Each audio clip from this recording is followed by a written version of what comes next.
আল্লাহ তাআলা বনি কালবের ছাগলের গায়ের মধ্যে যতগুলো পশম আছে ওই পরিমাণ লোককে জাহান্নাম থেকে মুক্তি দিবেন, এদেরকে মাফ করে দিবেন। তবে স্মরণ রাখতে হবে, এমন কিছু মানুষ আছে, এমন কিছু পাপিষ্ঠ ব্যক্তি আছে যাদেরকে এই রাতের মধ্যে আল্লাহ তাআলা ভালাই চাই, তার খায়ের চাই, তখন আল্লাহ তাআলা তাকে ভালো নেক আমলগুলো করার মতো সুযোগ করে দেয়, ভালো আমলগুলো নেক আমলগুলো করার মতো তাকে তৌফিক দান করে। সুতরাং আমরা যে সবার আগে আগে মসজিদে এসেছি, এটা আমাদের জন্য অনেক বড় পাওয়া। এর মানে হচ্ছে আল্লাহ তাআলা আমাদের ভালাই চান, আমাদের কল্যাণ চান, আমাদেরকে চির শান্তির স্থান জান্নাতে যেতে আমাদেরকে নিয়ে যেতে চান। সুবহানাল্লাহ। আর যারা এখনো আসতে পারে নাই, আমরা মন থেকে দোয়া করব তারা যেন অতি তাড়াতাড়ি এই শান্তির জায়গা, যেখান থেকে অল টাইম সদা সর্বদা আল্লাহ তাআলা রহমত বর্ষিত হতে থাকে, তার উপরে আজকে দিনটি হলো তার উপরে আরো বেশি বরকতময়। হাদিসের মধ্যে এসেছে, কোন ব্যক্তি যদি এই শুক্রবারে সকাল সকাল সবার আগে আগে গোসল করে পাক পবিত্র হয়ে সুঘ্রাণ মেখে খুশবু লাগিয়ে আল্লাহ তাআলার হামদে সানা পড়তে পড়তে যখন মসজিদে আসে, আর ওই আশাটা যদি সবার আগে হয়, হাদিসের মধ্যে এসেছে সে যদি সবার আগে মসজিদে প্রবেশ করে, তার আমল নামায় একটি উট ক্রয় করে সদকা করলে যে সওয়াব, ওই সওয়াবটা তার আমল নামায় দিয়ে দেওয়া হয়। সুবহানাল্লাহ। এরপরে এই ব্যক্তি তো একটি উট, অর্থাৎ উটকে এখানে এই জন্য বলা হয়েছে যে উট ছিল আরবের সময় আরব দেশের সবচেয়ে দামি প্রাণী। এই দামি প্রাণীটা সবার কিনার সামর্থ্য হয় না, আর সবাই কিনেও না, খুব কম লোকে যাদের টাকা পয়সা অর্থ সম্পদ আছে এরা কিনে। তো আমি তো কিনতে পারবো না, তবে আমি যদি সবার আগে মসজিদে আসতে পারি তাহলে এই সওয়াবটা আল্লাহ তাআলা আমার আমল নামা দিয়ে দিবেন। সুবহানাল্লাহ। এরপরে বলা হয়েছে এই ব্যক্তির পরে যখন দ্বিতীয় ব্যক্তি মসজিদে আসবে, প্রথম ব্যক্তি হলো একটি উট সদকা করা সওয়াব, আর দ্বিতীয় ব্যক্তি যখন আসবে তার আমল নামায় একটি গরু ক্রয় করে সদকা করলে যে ওই সওয়াব তার আমল নামায় দেওয়া হয়। হাদিসের মধ্যে এসেছে এর পরবর্তীতে যে আসে তার আমল নামে একটি ছাগল সদকা করলে যে সওয়াব, এরপর একটি মুরগি, এরপর একটি ডিম, অর্থাৎ ক্রমান্বয়ে এরকম আস্তে আস্তে সর্বনিম্ন যখন ইমাম সাহেব খুতবা আরম্ভ করবে তখন পর্যন্ত ফেরেশতারা দরজার দুই পাশে দাঁড়িয়ে তাদের নামগুলো লিস্টি করতে থাকে যে এই জুমাতে এই দিনে কারা কারা সবার আগে আগে মসজিদে এসেছে। সুতরাং আমরা প্রতিদিন চেষ্টা করব সবার আগে আগে যেন মসজিদে এসে উপস্থিত হতে পারি। সম্মানিত হাজিরিন, আজকে আমরা যেই মাসের মধ্যে উপস্থিত হয়েছি এই মাসটির নাম হচ্ছে শাবান। কি মাস? শাবান। এই মাসের পরে হচ্ছে আমাদের কাঙ্ক্ষিত মাস রমাদান। এই শাবান মাসে অনেক ফজিলত, অনেক বরকত হাদিসের বিভিন্ন রাওয়ায়াতে পাওয়া যায়। যখন শাবান মাস আসতো রাসূলুল্লাহ সাল্লাল্লাহু আলাইহি সাল্লাম রমজান মাসে প্রায় সময় রোজা রাখতেন। রাসূলের একটা নিয়ম ছিল, একটা তরতিব ছিল যে একদিন যখন রোজা রাখতেন একদিনের পরটা আবার গ্যাপ দিতেন, পরটা আবার রাখতেন, এভাবে করে সারা মাস রোজা রাখতেন। তবে শাবান মাসের দিনটা ছিল ওনার জন্য ব্যতিক্রম, কারণ এই দিনে উনি একটু আমল বেশি করতেন, রোজা একটু বাড়িয়ে দিতেন। আর শাবান হচ্ছে আরবি শব্দ যার অর্থ হচ্ছে বিস্তৃত, ছড়িয়ে পড়া, ছিটিয়ে পড়া, অর্থাৎ এই বরকত গুলো, এই রহমত গুলো এই মাসে একটু বেশি হয়, একটু বিস্তৃত হয়, সবার নিকট চলে আসে এই মাসের আমল। তো এই মাসের মধ্যে, এই মাসের যেটা মধ্য দিন আছে অর্থাৎ নিসফে শাবান, যাকে আরবিতে বলা হয় লাইলাতুম মিন নিসফে শাবান, আর ফার্সির মধ্যে যাকে বলা হয় শবে বরাত, আর আরবিতে বলা হয় লাইলাতুল বরাত। সব অর্থ হচ্ছে রাত, এটি রাত। যেহেতু আমাদের আজকে হলো কয় তারিখ? এই 26 তারিখে দিবাগত রাতে আমাদের শবে বরাত। সুতরাং আজকে আমরা শবে বরাত নিয়ে আলোচনা করব ইনশাআল্লাহ। আমি প্রথমে যে কোরআনের আয়াত এবং হাদিস পড়েছি উভয়টাই শবে বরাত নিয়ে। ইনশাআল্লাহ অল্প সময়ের মধ্যে শবে বরাতে আল্লাহ তাআলা যতটুকু সময় আমাকে দেয়, ইনশাআল্লাহ শবে বরাতের আমাদের করণীয় বর্জনীয় গুলো ব্যাপারে আলোচনা করব। মা তাওফিক ইল্লা বিল্লাহ। সম্মানিত হাজিরিন, শবে বরাত, শব অর্থ হচ্ছে রজনী বা রাত, আর বরাত মানে হচ্ছে মুক্তি, নিষ্কৃতি পাওয়া, মুক্তি পাওয়া। আর হাদিসের ভাষায় যাকে বলা হয় লাইলাতুল নিসফি মিন শাবান, অর্থাৎ অর্ধ শাবানের রাত। অর্থাৎ শাবান মাসকে যদি আমরা দুই ভাগ করি, এই মধ্যখানে যে দিন আসবে, এরপরে যে রাত আসবে, এই রাতকে বলা হয় শবে বরাত।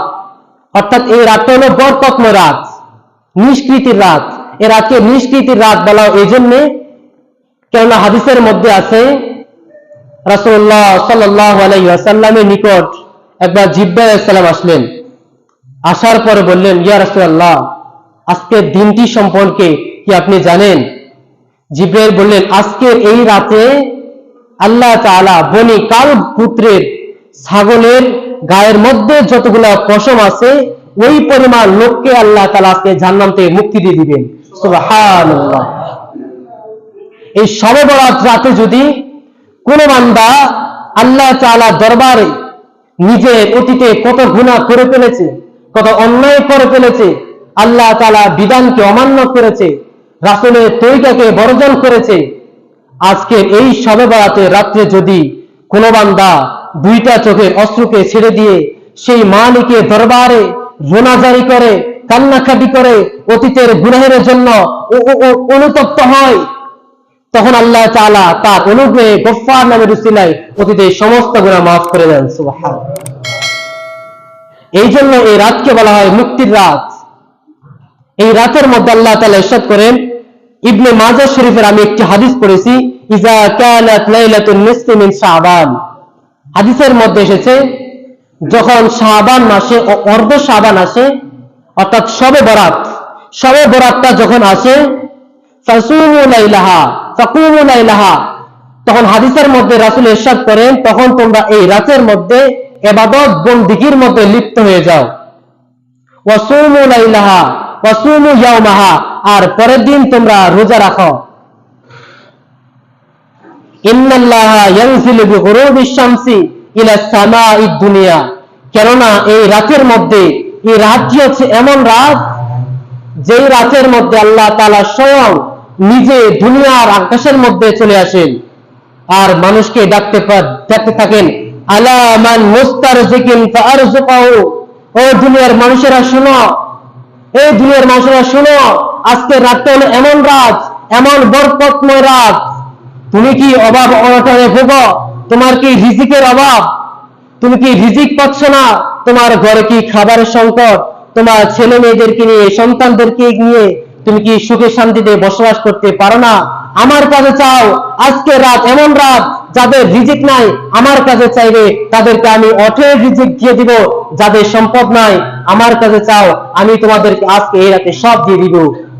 আবার বলেন, আলা মান মুস্তাগফিরিন ফাগফিরাহু, ওই দুনিয়ার বান্দারা শোনো, তোমাদের গুনাহ করতে করতে অন্তরটা কলুষিত হয়ে গেছে, অন্তর মধ্যে কালো দাগ পড়ে গেছে, গুনাহ করতে করতে জীবনের অর্ধেক শেষ করে ফেলেছো। আসো আমার কাছে, আসো, তওবা করো, আমাকে একবার প্রভু বলে ডাক দাও, একবার আল্লাহ বলে ডাক দাও, তোমার জীবনে যত গুনাহ আছে আজকে রাতে আমি সবাইকে মাফ করে দেব। সুতরাং আমাদের উচিত শবে বরাত রাত অতি সত্বর দু একদিন পরে আমাদের নিকট আসতেছে, এই রাতে আমরা যথাসাধ্য চেষ্টা করব যেন এই রাত সারা রাত আমি ইবাদত করতে না পারি, অন্তত সন্ধ্যা থেকে শবে সাদিক পর্যন্ত এই বরকতপূর্ণ রাত, এই রাতের মধ্যে আমরা যতটুকু পারি ইবাদত করার চেষ্টা করব। এই হাদিসের পর অংশে রাসূল সাল্লাল্লাহু আলাইহি ওয়াসাল্লাম বলেন, আলা মান মুবতালান ফাউআফিয়াহু, ও দুনিয়ার মানুষেরা শোনো, তোমরা কি খুব বিপদগ্রস্ত? বিপদে তোমার জীবন হতাশা, কিচ্ছু ভালো লাগে না, ধন সম্পদ অনেক ছিল, সব কিছু আমার দোকানে কোটি টাকা সম্পদ, আগুন লেগে সব কিছু ছাই, হয় না এমন? এমন বিপদ আমাদের জীবন আসে না? মা অসুস্থ, মাকে হাসপাতাল নিয়ে গেল, সুস্থ করে বাড়িতে এনেছে, টাকা অর্ধেক শেষ, আয়সা দেখে ছেলেটা পানিতে পড়ছে, বাড়িতে এসে দেখে মেয়েটা আগুনে পড়ে অর্ধেক পুরো ছাই হয়ে গেছে। বিপদের উপর বিপদ, আমরা হতাশ হয়ে যাই, নিরাশ হয়ে যাই। আমাদের যখন পকেটে টাকা থাকে না, আমরা অস্থির হয়ে পড়ি।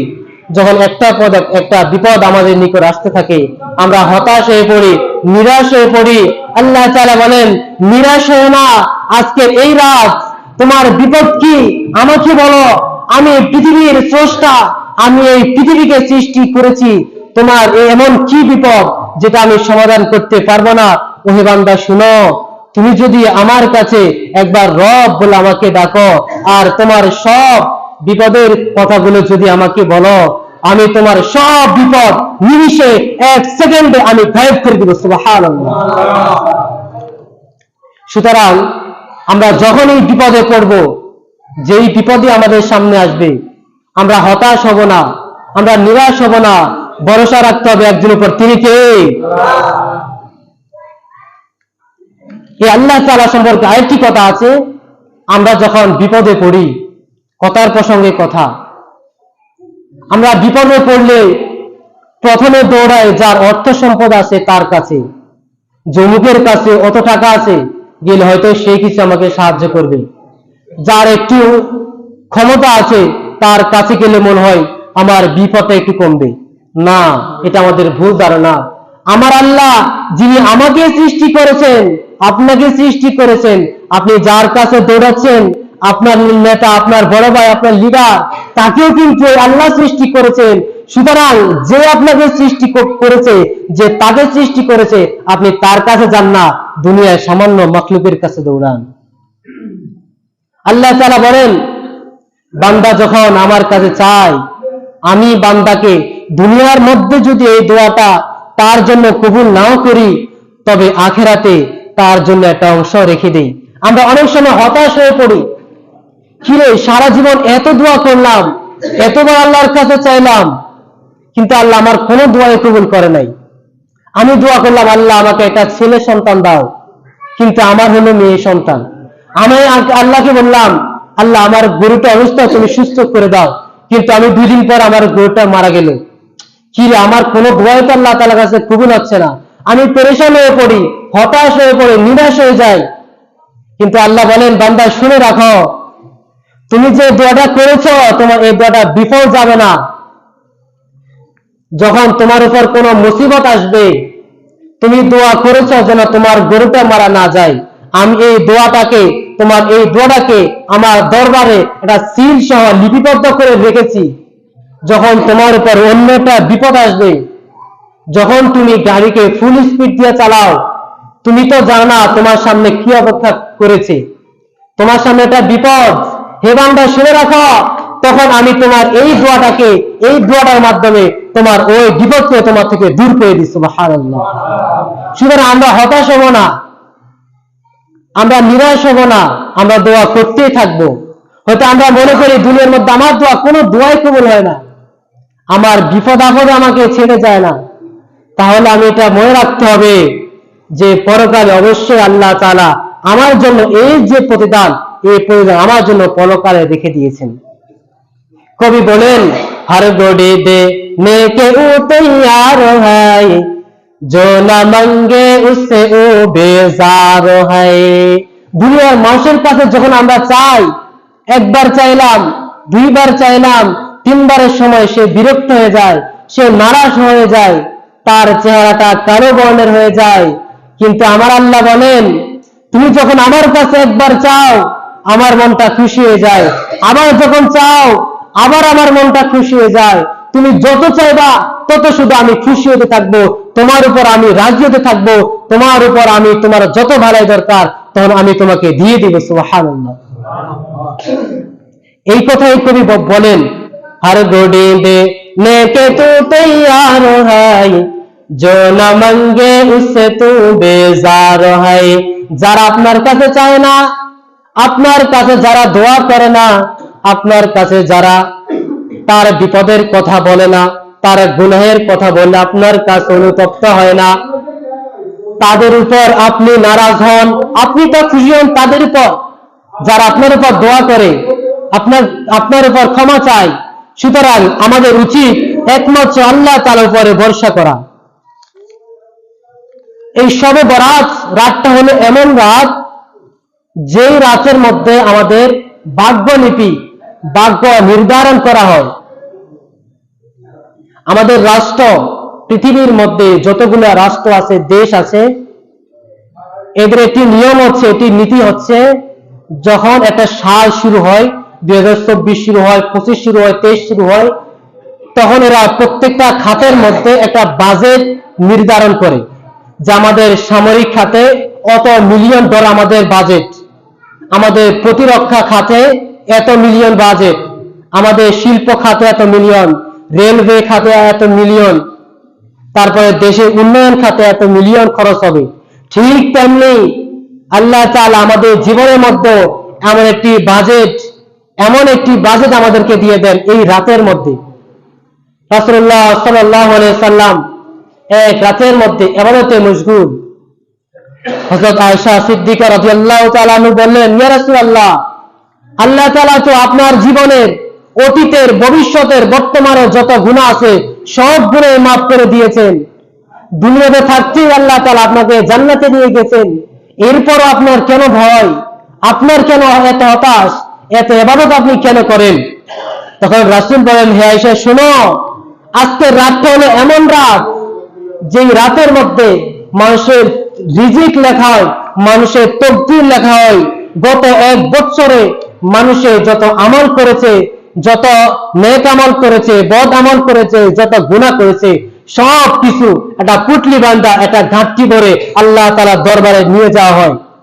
নিয়ে যাওয়ার পরে আবার তোমার আগামীতে তুমি 1 বছর তোমার তকদিরে কি কি খাবে, কি কি তোমার সাথে ঘটবে, তুমি কোথায় যাবে, কার সাথে তোমার কথা হবে, কোন স্থানে খাবার খাবে, সব কিছু তোমার এখানে লিপিবদ্ধ হয়ে যায়।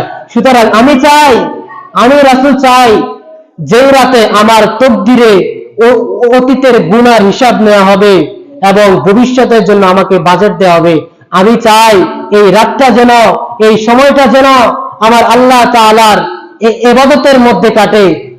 ফেরেশতারা যখন আমার এই আমলগুলো আল্লাহর দরবারে নিয়ে যাবে, যখন রাখবে, তখন আল্লাহ তাআলা দেখবেন যে আমার রাসূল এখনো ইবাদতের মধ্যে মগ্ন। সুবহানাল্লাহ। সুতরাং কোথায় রাসূলের মন মেজাজ আর আমাদের মন মেজাজ? রাসূলের সব গুনাহ মাফ, তবুও রাসূল চাই যেন আমার আল্লাহ আমাকে ইবাদত অবস্থায় আমার জীবন, আমার তকদির লেখে।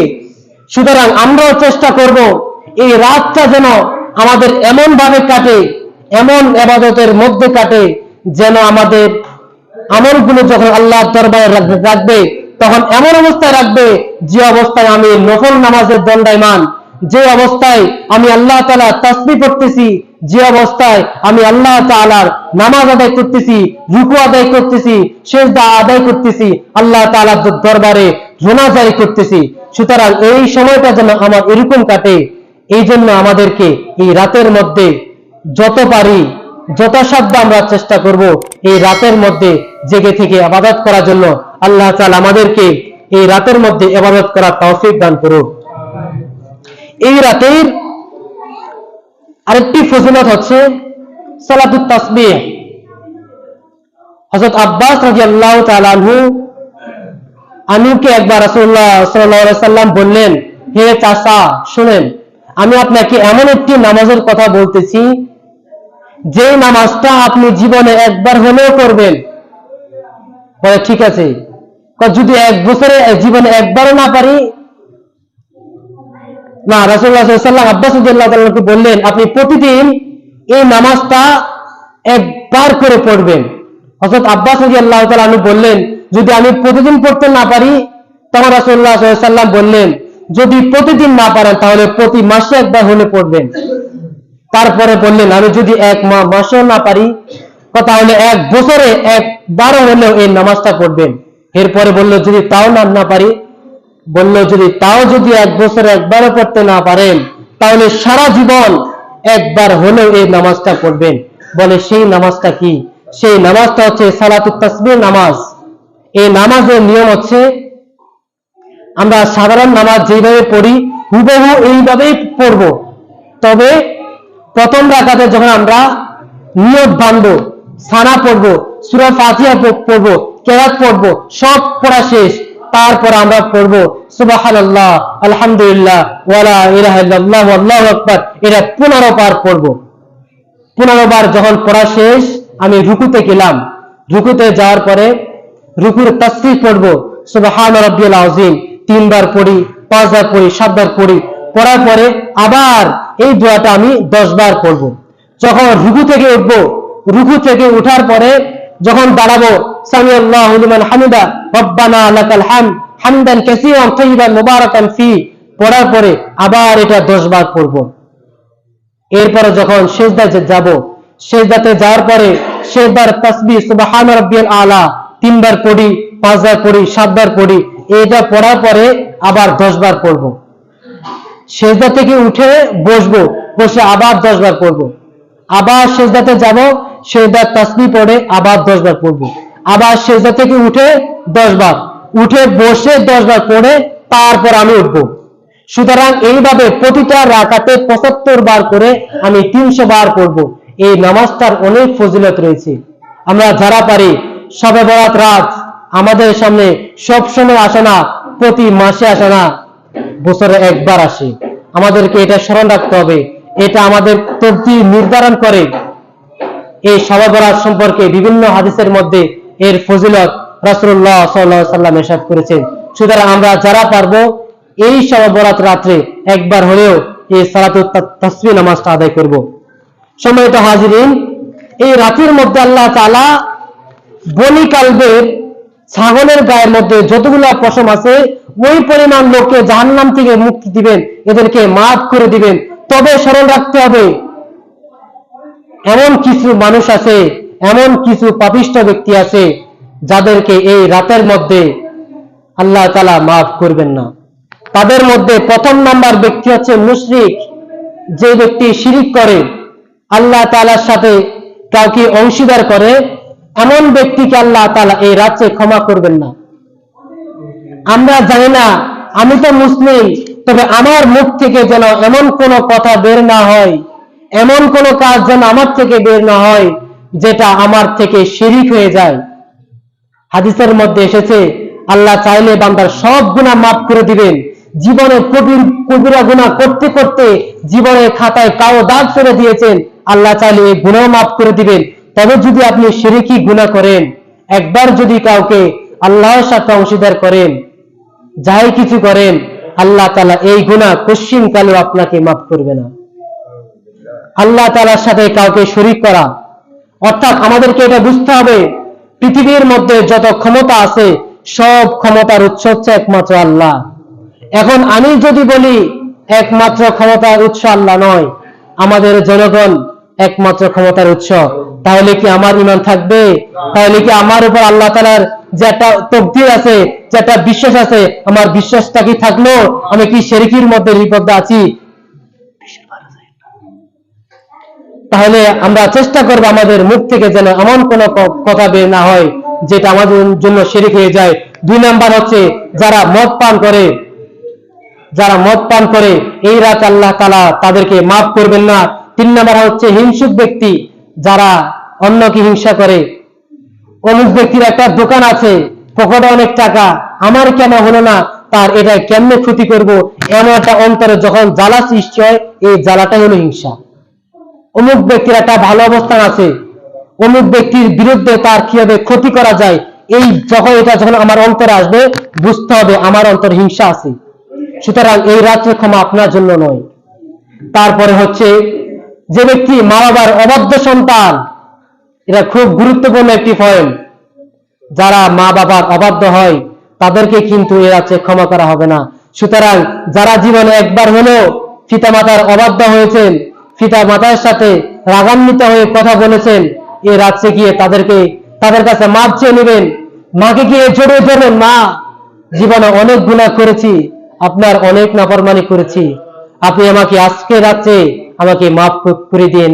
এমন কোনো মা নাই যে তার সন্তান যখন তাকে জড়িয়ে ধরবে সে তার সন্তানকে মাফ করবে না, এমন কোনো মা আমার জানা মতে নেই। সুতরাং আল্লাহ তাআলা যে কথাগুলো বলেছি এই কথাগুলোর উপর আমল করার তৌফিক দান করুন। শবে বরাতের রাতে 3টা আমল বলে দিচ্ছি। একটা হচ্ছে রাতের মধ্যে কবর জিয়ারত করা, 2 নাম্বার হচ্ছে ইবাদত করা, 3 নাম্বার হচ্ছে পরের দিন রোজা রাখা। আমরা যারা পারবো এই আমলগুলো করার চেষ্টা করব। তবে এই আমলগুলো করতেই হবে এমনটা না, তবে কেউ যদি করে তবে তার আমল নামায় সওয়াব লিখিত হবে। আল্লাহ তাআলা আমাদেরকে আমলগুলো করার তৌফিক দান করুন।